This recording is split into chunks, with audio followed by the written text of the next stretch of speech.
Caesar Augustus, of course, thought he was so clever.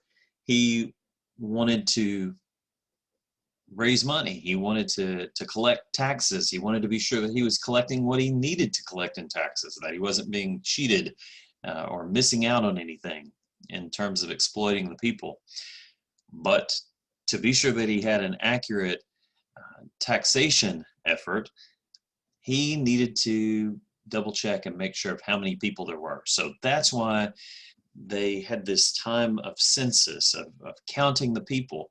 And of course, back then you couldn't just fax or email or browse the internet or something to look up somebody's genealogy, their records, all of their official paperwork and everything.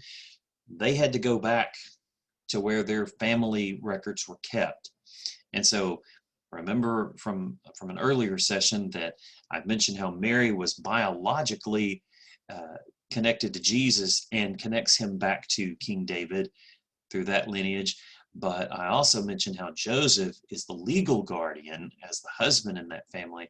He's the legal guardian and legal connection of Jesus back to King David. So that way, nobody could come back and say, oh, see, Jesus doesn't really fulfill the Old Testament prophecies. No, he did, absolutely, uniquely. And so because of that, Mary and Joseph are both tied back to the same location. But they wouldn't have just gone back to Bethlehem, the city of David, where their ancestors' records would be kept during this time, unless they had to. And again, I say that Caesar Augustus probably thought that he was so clever coming up with this plan to get more money, and yet it really wasn't his plan, and it wasn't his purpose that was being accomplished. It was God's plan, and it was God's purpose that was anticipated from eternity past, before Adam and Eve were even planted in the Garden of Eden. And so, again, I can't emphasize enough how this was not the time for Mary to be traveling, and certainly not for the distance that they would be traveling. And that's evident in our next passage.